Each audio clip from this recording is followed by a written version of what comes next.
Vamos abrir as nossas Bíblias no Salmo de número 26. Salmo 26. É um salmo de Davi, cujo título atribuído é Apelo do Justo, né? Salmo 26 diz a palavra de Deus: Faze-me justiça, Senhor, pois tenho andado na minha integridade e confio no Senhor sem vacilar. Examina-me, Senhor, e prova-me. Sonda-me o coração e os pensamentos, pois a tua benignidade tenho-a perante os olhos e tenho andado na tua verdade. Não me tenho assentado com homens falsos, e com os dissimuladores não me associo. Aborreço a súcia de malfeitores, e com os ímpios não me assento.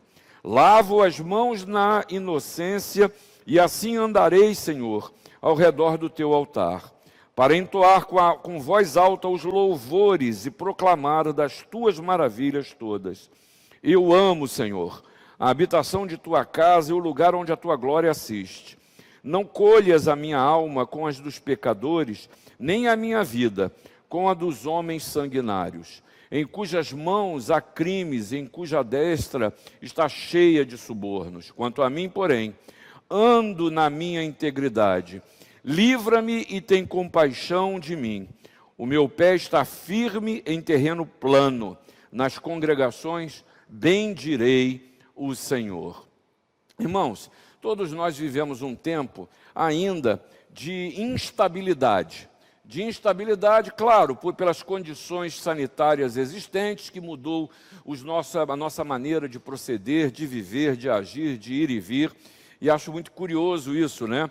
Me parece que o prefeito já decretou que em ambientes abertos já é possível andar sem máscara, não é verdade? Mas você tem visto na rua muita gente sem máscara, né? A gente está condicionado a isso. Eu não estou pregando aqui que você deixe de usar, não é disso. Eu estou só lembrando, é um quadro que a gente vive, se habituou, aprendeu, foi educado a lidar com ele. Mas também a gente passa por um momento que não podemos botar a culpa na pandemia, a gente já vinha vivendo isso, de profundas transformações sociais, de profundas transformações culturais e até morais, que a gente precisa refletir sobre isso. E uma das grandes verdades no tempo é que nós vivemos um tempo de quebra de valores, né? Não é de mudança, é de quebra mesmo. É do abandono de valores que muitos deles precisavam realmente ser repensados sobre a forma de nos tratar, sobre a forma de nos qualificar, de nos classificar mesmo, mas também há valores que eles estão sendo verdadeiramente destruídos, e esses valores são basilares na vida do ser humano, mas particularmente do cristão. Quando a gente passa a pensar nas instituições, em valores institucionais, nunca se questionou tanto os poderes, seja o executivo, o legislativo, judiciário nesse país. Estão todos sob júdice e sob suspeição. Mas não vamos afastar isso de nós também não. Porque também nunca esteve tanto sob questionamento padres, pastores, igrejas, instituições do terceiro setor, quanto a sua credibilidade, quanto a seriedade do fazer e do agir. E isso não é só consequência de falta de fé, não. É pelo mau agir também, é pela má versação, é pela forma equivocada de lidar com coisas que precisam ser pensadas e repensadas. Eu falo da Bíblia, da palavra de Deus, eu exponho sobre a pessoa de Jesus, mas eu não posso me locupletar daquilo que pertence a Deus, daquilo que é Deus falando às pessoas, da ação de Deus na vida das pessoas. E esse é um padrão que precisa ser repensado no nosso tempo, sem sombra de dúvida. Mas existe uma outra coisa, que são os valores que a palavra de Deus estabelece para mim e para você, como uma nova criatura feita em Cristo Jesus.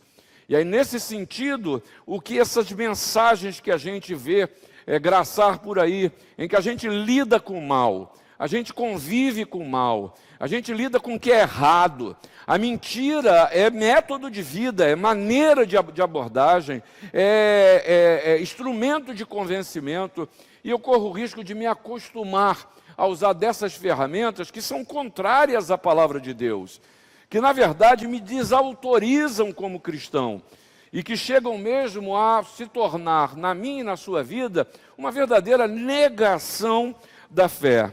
E aí, eu vejo também muita gente que, por tergiversar com essas contas, com essas coisas que precisavam negar, abandonar, deixar, tem levado uma vida de fé que ela é automática, não é fruto de uma experiência verdadeira com Deus. Não tem visto Jesus agir na sua caminhada.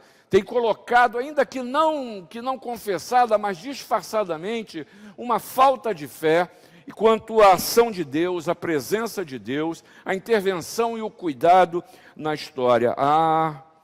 O automatismo do exercício da fé mata a cada um de nós.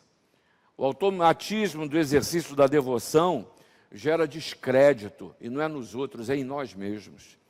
É em mim e em você uma fé que não é vivida, que não é exercida, nos faz baixar a nossa guarda, e aí começamos a aceitar coisas que até conscientemente negamos, mas hoje em dia aceitamos e até validamos os comportamentos, principalmente se ocuparem as mídias. As mídias hoje validam todo e qualquer sentimento, comportamento, ação ou omissão. Veja bem, quando eu olho para o povo de Israel, nós vemos exatamente essa história que nasce de um povo que eu e você sabemos, e a Bíblia nos ensina, que foi chamado do povo escolhido do Senhor, não é isso? Povo escolhido.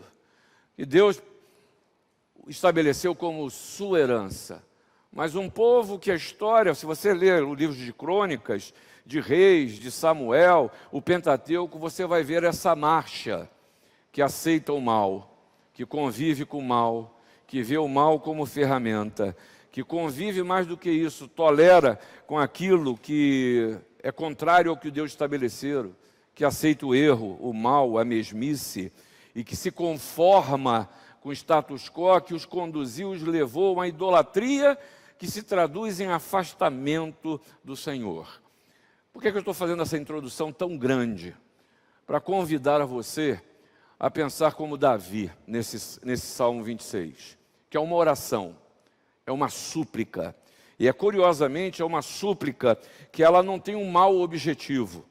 É uma súplica feita a Deus contra a conjuntura que se estava vivendo. E nesse sentido, o desafio que Davi coloca, e a palavra que eu quero trazer para você aqui é exatamente, que a nossa oração, a nossa súplica contra a conjuntura que vivemos, precisa nos desafiar a viver uma vida em integridade. E eu quero dizer para você que a igreja, ao longo da história, desde que Jesus ascendeu aos céus e a igreja foi estabelecida, eu vejo pelo menos 4 pontos, 4 grandes lutas na vida da igreja. E a primeira luta foi a luta da perseguição, da igreja perseguida, da igreja das catacumbas, da igreja que precisou se aquietar, porque senão pagava com a própria vida. E quantos não morreram pagando o preço de confessar a Jesus como seu Senhor e Salvador? Depois desse momento, depois de Constantino, havendo a chamada paz, o que é que acontece? A grande luta da igreja foi de estabelecer as verdades deixadas por Jesus e lutar contra as heresias que nasciam. Depois dessa luta, creio que a igreja viveu uma terceira, que é a luta da institucionalização, que afastava a igreja do seu verdadeira razão de existir, que é a palavra de Deus, o evangelho, o sacrifício de Jesus, a mudança e a novidade de vida, e a igreja sendo vista como uma instituição. E eu creio que hoje nós vivemos a quarta luta, é a luta da integridade. A luta de sermos, nesse tempo, cristãos, mas que mantemos a integridade, que ela é conforme àquilo que a palavra de Deus nos ensina. E aí meu pedido diante de Deus é que você faça uma oração. E a oração é: eu lutarei pela minha integridade. Eu lutarei pela minha integridade.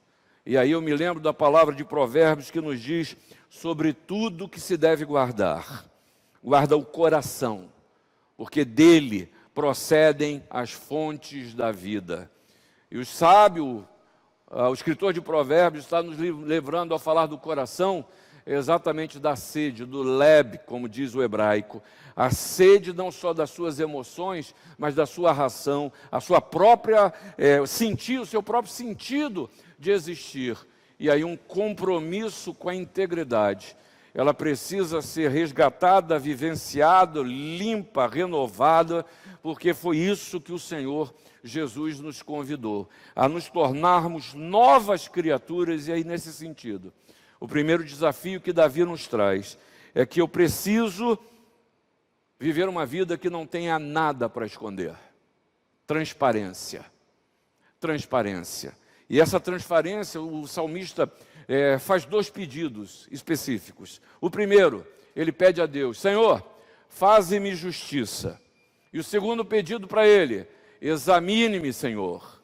Faze-me justiça e examine-me. E você veja só, quando a gente fala de julgamento, de justiça, ela precisa proceder da retidão do meu coração. Quando eu chego e digo para Deus: Senhor, seja meu juiz. E é preciso que eu lembre, e conversando até com o presbítero Lardo no culto das 9 horas, depois do culto a gente falava sobre isso, que muitas vezes nós temos uma visão distorcida da justiça, né? A gente fala: Senhor, faz justiça, mas na verdade o que nós estamos pensando é o quê? Vingança. É vingança. Ou então, nós queremos que Deus seja um instrumento da nossa própria justiça. Da nossa própria justiça. Mas a justiça de Deus, ela é exercida primeiramente em mim. E olha o pedido de Davi. Olha o pedido de Davi. Senhor, seja meu juiz. Meu juiz. O Senhor, olha, vê se em mim há algum caminho mau. Mal. Sabe o que é isso? Isso é transparência. Isso é desejar viver uma vida que não tem nada a esconder diante de Deus. Porque requerer juízo é submeter-se às consequências dos seus atos, sejam eles bons ou eles maus. Ah, irmão, minha irmã, eu quero confessar para você que isso é difícil. Porque eu acho que eu não quero ter justiça, juízo na minha vida. Eu quero ter razão. Eu quero ter razão. Mas isso é engano. Porque meu coração é enganoso. Isso é engano. Porque o Senhor Jesus disse que eu não conheço todas as coisas. Eu só conheço em parte. A minha visão sobre a vida é míope. Ela é pequena, ela não é completa. E muitas vezes eu te julgo porque eu não sei o que você vai no seu coração e eu continuo a mal agir, lidando apenas com as aparências. Apenas com as aparências. Ah, mas Davi me ensina: Senhor, seja o meu juiz. Julga o meu coração. E aí é curioso eu pensar nesse apelo, pensando o salmista pedindo juízo divino, porque é muito curioso, eu e você como cristãos não podemos nos esquecer que a morte de Jesus por você foi por amor, e houve um preço, e Ele me limpa e limpa você e salva você de todos os nossos pecados. Mas o dia do juízo virá, em que todos acertaremos as contas no tribunal de Cristo. E Paulo, falando aos Colossenses, diz que para isso não haverá acepção de pessoas. Aquele que age com injustiça será tratado por Deus. Lembro-me que na palavra de Deus, seja no Eclesiastes ou nas palavras de Jesus, não há nada escondido que não venha a ser revelado. Eu acho que até por uma questão de inteligência, a gente devia viver já uma vida de transparência hoje. De não ter nada escondido. Porque a gente caminha assim, isso é transformador na nossa vida. Isso é terapêutico. Tem muita gente que tem levado uma vida de tristeza, porque tem a consciência tão pesada, que é incapaz, não é de perdoar os outros não, é de se perdoar, porque não consegue tratar a sua mente e o seu coração. E muitas vezes eu estou querendo atribuir, por favor, Por favor, não mal interprete o que eu vou dizer agora.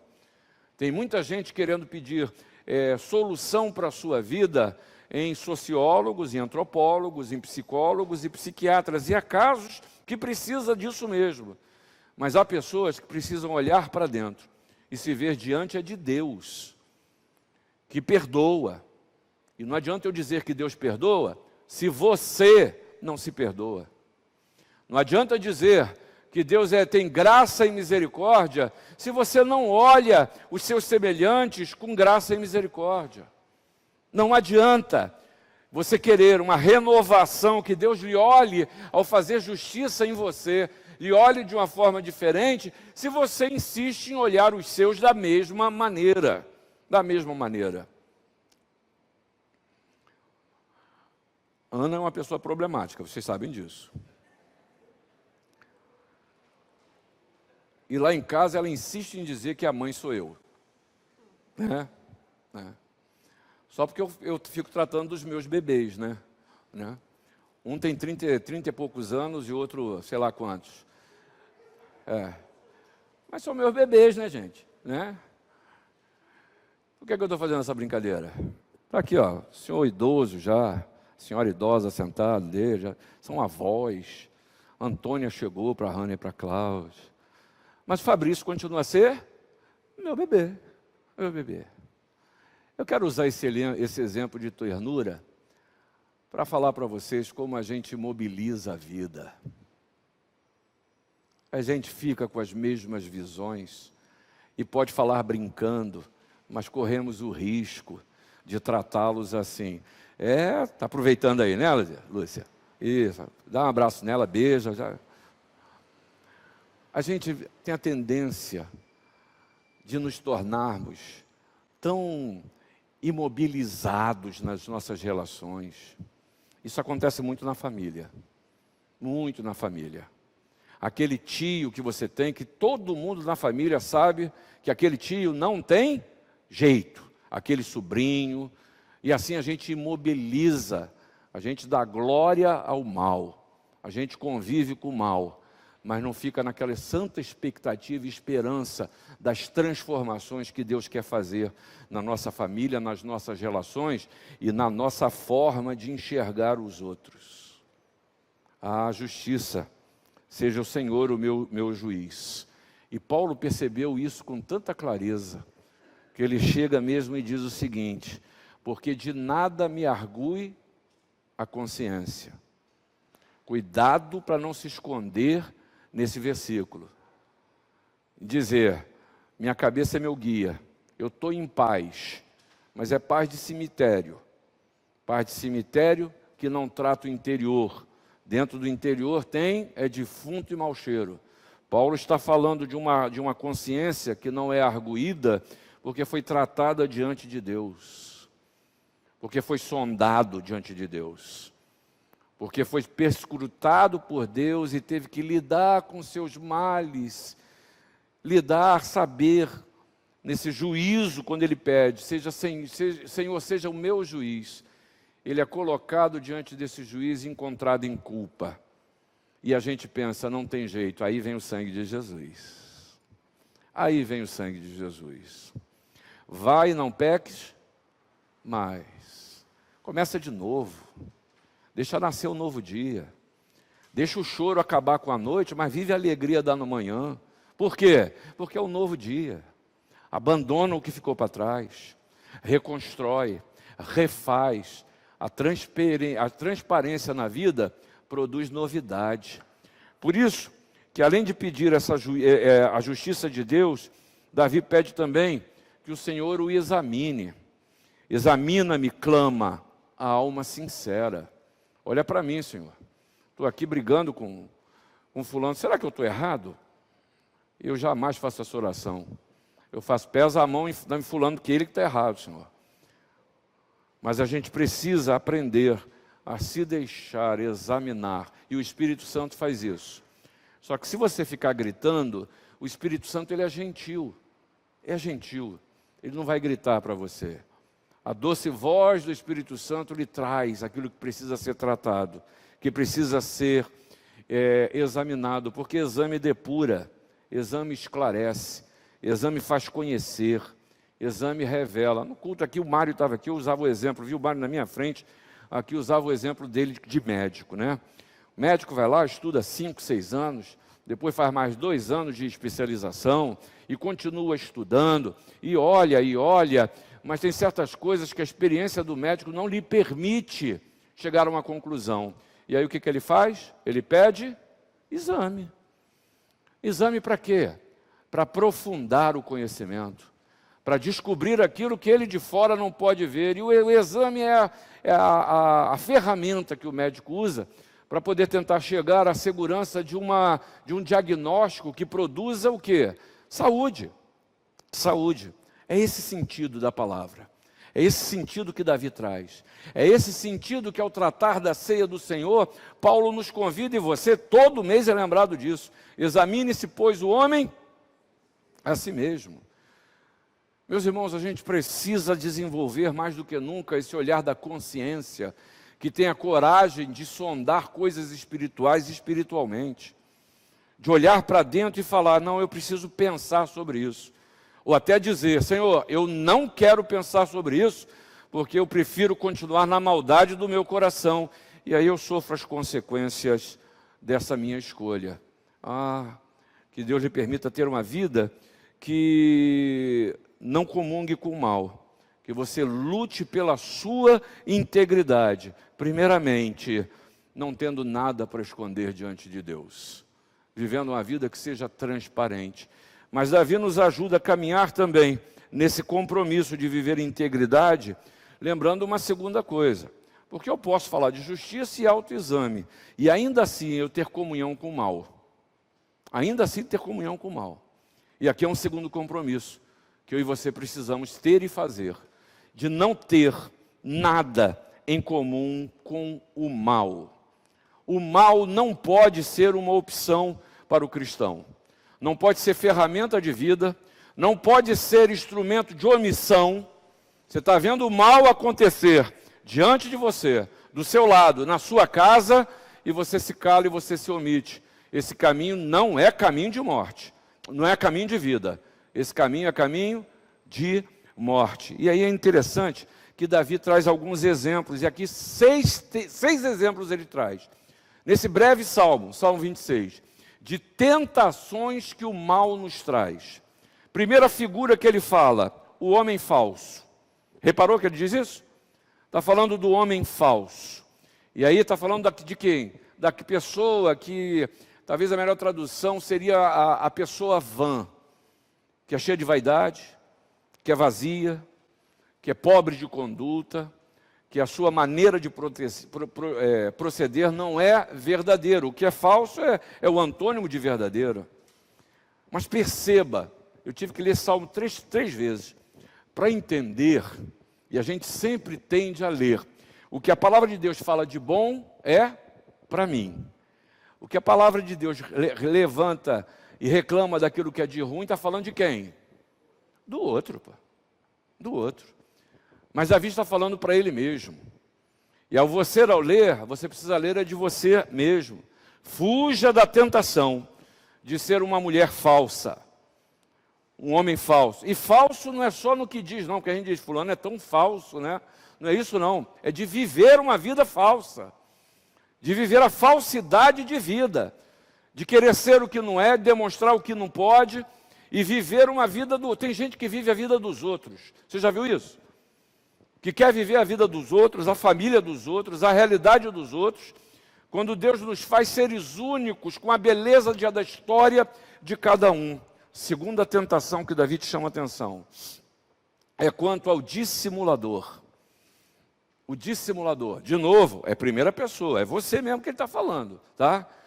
O dissimulador é aquele que esconde a si mesmo, que não é ou não demonstra ser o que verdadeiramente é, mas é um pouquinho diferente daquele que é falso. Ele não diz que não é, mas ele dissimula. Tem uma terceira tentação que ele traz, é o malfeitor. É o malfeitor. É a pessoa que é má mesmo, que faz o mal. E olha, não se escandaliza com o que eu vou falar agora não. E aquele que é malfeitor, que é mal, não tem cor, raça, credo, cultura, não. Tem gente que tem a maldade instalada no coração, que vive o cristianismo que é pura e simplesmente cultural, que conhece a história da Bíblia, que conhece a história de Jesus, faz alto de Natal, compra presente de Natal, na Páscoa dá até ovo uns para os outros, mas é mal, é má. A palavra não entra, não produz significado na vida, não produz transformação. Essa é uma tentação. A que eu utilize o mal como ferramenta de existência, como padrão de comportamento. Mais do que isso, como chave de leitura dos outros. Quando o meu olhar é sempre o olhar que parte da maldade. Mas Davi continua, vem a quarta tentação. Aí ele está falando do ímpio. E o ímpio é aquele que não tem fé, que é descrente, que é culposo, que é culpado. O ímpio é hostil a Deus.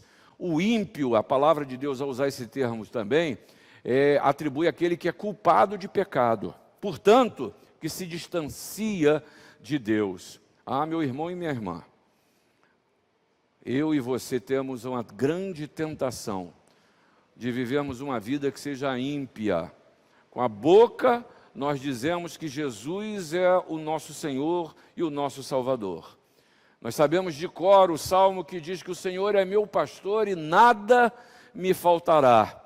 Mas a minha existência mostra exatamente a impiedade da falta de fé, que acredita que se eu não cuidar das minhas coisas, ninguém vai fazer. As minhas necessidades são preenchidas por mim mesmo. A minha força está no poder do dinheiro que eu amealho. E para consegui-lo vale de tudo. Vale qualquer método, vale qualquer procedimento.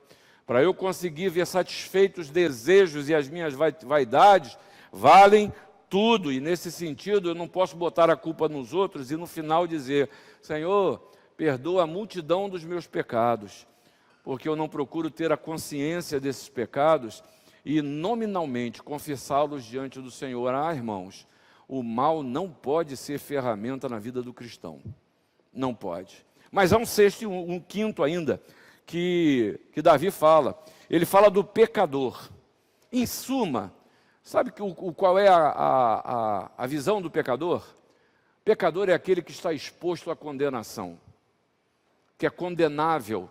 Os seus gestos, as suas omissões, os seus pensamentos. Tem que falar sempre disso, viu, Ezequiel? Tem que falar sempre do pensamento. Porque a minha tendência é condenar as suas atitudes, porque eu estou vendo. Mas eu esqueço da forma que eu estou pensando. E eu preciso lembrar desta impiedade e deste pecado. Eu me torno condenável quando os meus pensamentos seguem a caminhos que os homens não veem. Mas o Senhor, que sabe toda palavra antes que ela tenha me vindo à língua. Salmo 139. O Senhor conhece. Ainda uma sexta e última tentação. Que esse talvez seja o homem do século 21. Davi está falando sobre o homem sanguinário, o homem violento, aquelas pessoas que têm gosto de sangue na boca. E se tem uma coisa que a gente mais vê nas mídias sociais, é violência, de toda ordem. Hoje tem uns nomes até que minimizam a falar de violência. Você hoje ouve falar de cancelamento, né? Cancelamento. O nome disso é violência. Violência das palavras, violência dos vídeos, violência das fotos, violência na maneira de tratar um ao outro, violência na ausência. Se tem uma coisa que eu aprendi nesses anos ali do abrigo presbiteriano, é exatamente isso. Lidando com gente idosa, né?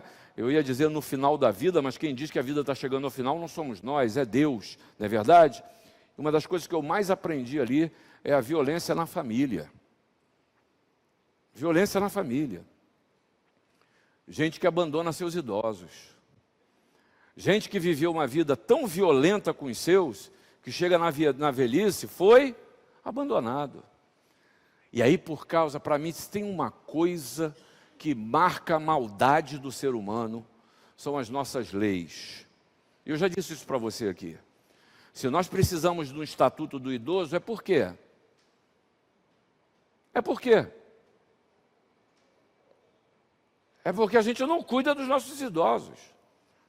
Se eu preciso de um estatuto da criança e adolescente, é por quê? Se tem uma coisa que é uma bandeira de confissão de pecado, são esses documentos. Mas a gente tem que aprender a não agir como o homem sanguinário citado por Davi. E a gente pode agir assim. E eu quero só me restringir hoje ao seio familiar, adentro da família. Tem família que está precisando de cura, hein? Não é razão, não é ter razão, é de cura. Que olha para o passado e fala, poxa, Jesus recomeçou a minha vida, por que eu não posso recomeçar as minhas relações? Por que eu não posso fazer de novo? Porque o Senhor Jesus me convida a andar e a viver assim. Porque eu ouso perpetuar os males naquele ambiente que deveria ser um ambiente de amor. E outra coisa, cuidado com os juízos que a gente faz dentro das nossas casas, viu? Porque o mesmo Deus que está falando ao seu coração, fala ao coração dos seus. E tudo tem o seu devido tempo. Não dê por terminada uma vida de alguém, porque não cabe a você conhecer tempos nem épocas. Isso é da economia de Deus. E é Deus que está lidando com você, comigo, com seu filho, com sua filha, com seu neto, até com sua sogra. É Deus que está lidando. E tem o tempo. Mas tem uma coisa. Vai lutar pela sua integridade? Você não pode compactuar com o mal. Não pode compactuar com o mal. Não pode compactuar com a violência. Olha a declaração de Davi. Eu não me assento com violento. Eu não me associo com o homem mau. Eu aborreço aqueles que vivem em iniquidade. E aí nisso, ele nos convida a nós nos abstermos de toda forma do mal. Integridade, meu irmão. Integridade. Que talvez eu pudesse falar o seguinte: verdade de vida. Viver verdadeiramente a palavra do Evangelho, a palavra de Jesus, é buscar viver uma integridade de vida. E aí, acho curioso que Davi fala, acho que não é, versículo 10, fala em cujas mãos não há crimes. E aí, nesse sentido, eu e você precisamos lavar a mão. Precisamos lavar a mão. Talvez a gente precisa permitir que o Senhor nos examine e a gente vai descobrir que há crimes que precisam ser lavados. E o lavar a mão aqui, não é lavar a mão como Pilatos a lavou. Que é o seguinte, eu tenho diante de mim um problema e eu não quero saber. É aquilo que a gente ouve, o lavar a mão sempre como a síntese da omissão. Não, o lavar a mão aqui é de limpeza. E se existe uma coisa que a gente aprendeu nesse tempo, é isso, né? Você está aí com o seu álcool em gel na sua bolsa, no seu bolso, e você veio, entrou, sentou, daqui a pouco você levanta para lavar as mãos. Você entrou no templo, ali fora tem um dispenser para você lavar as mãos. Nas saídas laterais, para lavar. Tem uma coisa que é uma mensagem que você está recebendo agora, em todos os lugares que você vai. A necessidade de manter mãos limpas, mãos santas diante do Senhor.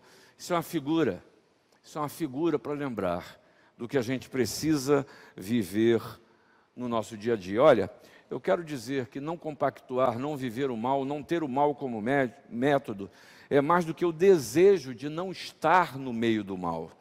É não ser achado por Deus na maldade. É isso que no versículo 9 aí, Davi está falando. É não ser achado no meio da maldade. Por isso essa súplica, porque o meu e o seu coração são enganosos. O coração do homem é enganoso. A gente se convence de santidade naquilo que é o mal. A gente se convence da maldade do outro naquilo que nós queremos ver diferente.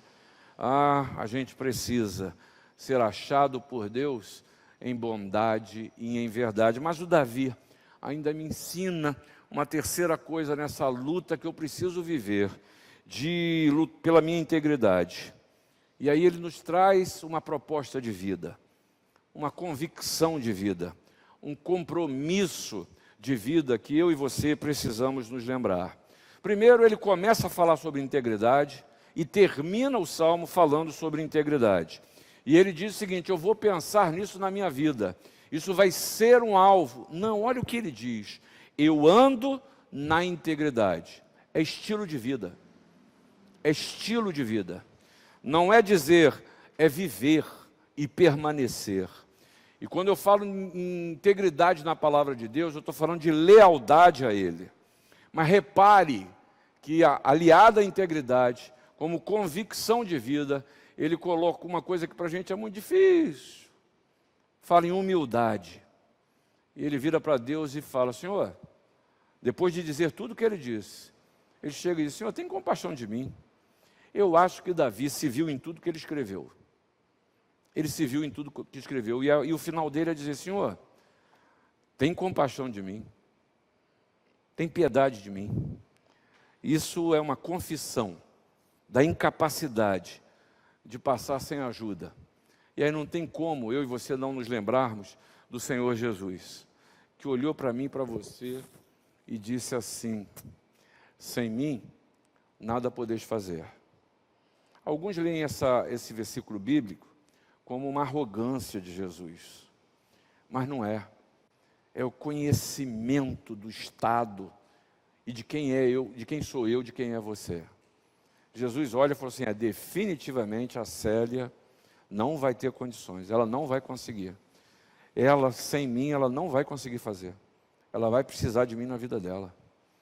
Esse é o olhar amoroso do Senhor sobre a sua vida, ao dizer: para vencer essa luta, só comigo, só vai conseguir se eu estiver junto.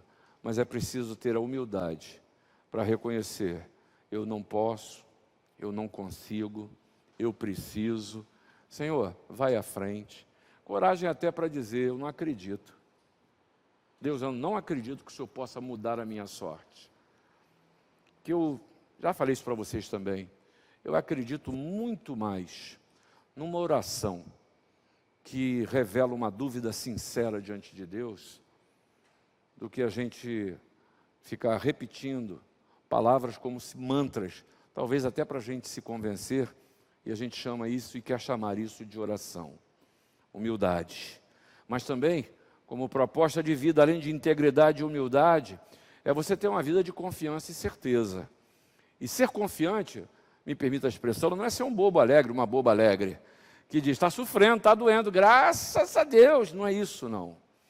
É confiança e certeza nas intenções de Deus, que realmente todas as coisas cooperam para o bem daqueles que o amam. E eu preciso dizer: eu amo a Deus, mas eu preciso ter a confiança e a fé de esperar nele.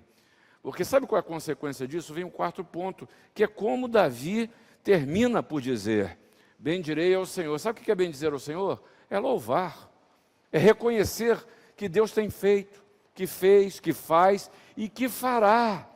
Isso é confiança, é fé, e consequência disso é louvor. Louvor ao Senhor. Minha palavra para você, concluindo, é que você possa sair daqui fazendo esta confissão e dizendo para Deus: Senhor, eu quero lutar pela minha integridade. Primeiro tendo uma vida transparente diante do Senhor. Que o Senhor possa me examinar, que eu não tenha nada a esconder do Senhor. Mas também, Senhor, eu quero assumir com o Senhor o compromisso de que eu vou fugir do mal. Eu vou fugir do mal. E não pense você que o mal são as grandes coisas. Muitas vezes a tentação, ela vem nas pequenas coisas, que abrem portas para que você vá se afastando de Deus e finalmente você ter a coragem de viver uma convicção e uma proposta de vida que parta da integridade, mas que assuma uma vida que seja de humildade, mas de confiança e certeza de que Deus é presente, mas Ele age na sua vida e na sua história. Eu quero terminar exemplificando isso. Em 3 encontros que Jesus teve com algumas pessoas que disseram que queriam segui-lo, que queriam ser discípulas dele. E Jesus se encontra com essas pessoas, e eu vejo esse texto lá em Lucas, no capítulo 9, a partir do versículo 57. E a primeira pessoa que chega e faz uma declaração maravilhosa. Eu faria essa declaração. Senhor, eu quero seguir, ó Senhor Jesus, para onde quer que tu fores. Para onde quer que tu fores, eu vou atrás. E Jesus responde para ele: as raposas têm seus covis e as aves do céu ninhos, mas o Filho do Homem não tem onde reclinar a cabeça. Muitas vezes eu sou tentado a buscar ao Senhor e querer segui-lo, pensando em benefício, mas benefício material e circunstancial, não do benefício que me garante uma vida eterna, uma vida reconstruída, uma vida que seja verdadeira. Aí me vem os segundos discípulos, que Jesus chega para ele e diz: segue-me. E ele diz: não, peraí. Beleza, eu vou sim, mas deixa primeiro enterrar meu pai. Esse é aquele que precisa lidar com a sua escala de valores, ou com as prioridades da sua vida. Porque quando eu coloco outras coisas à frente de Deus e de Jesus na minha existência, a minha ação consequente é que aquilo que eu priorizo são os ídolos aos quais eu venero. São os deuses aos quais eu adoro. E chega o terceiro. E o terceiro chega e faz uma linda declaração. Eu acho que a gente podia até fazer essa declaração aqui. Dizer para Jesus o seguinte: eu seguir-te-ei, Senhor, aonde o Senhor for. Mas deixa primeiro eu arrumar minha vida. Eu despedir-me dos lá de casa. O seguinte, sério, só depois que os meninos casarem, né? Aí você segue a Jesus, não é isso? Só depois que a vida equilibrar, né, André? Aí eu vou pensar nessa história. Deixa eu terminar minha faculdade, né, Aninha? Não, depois eu penso nessa história. Aí você coloca: quando meus negócios finalmente renderem. E aí Jesus traz uma palavra que, quando eu leio, toda vez eu me sinto assim, é uma paulada. Responde Jesus: ninguém que, tendo posto a mão no arado, olha para trás, é apto para o reino de Deus. Não são as condições da sua vida. É a certeza que, ao segurar este arado e seguir no trajeto da sua história, o Senhor está te abençoando. O Senhor está lhe acompanhando. O Senhor está lhe ajudando, porque a linguagem do arado é a linguagem das plantações. Está preparando a terra, está jogando a semente, que no tempo certo, na sua vida, vai dar o fruto que há de te abençoar. Que Deus abençoe a todos nós.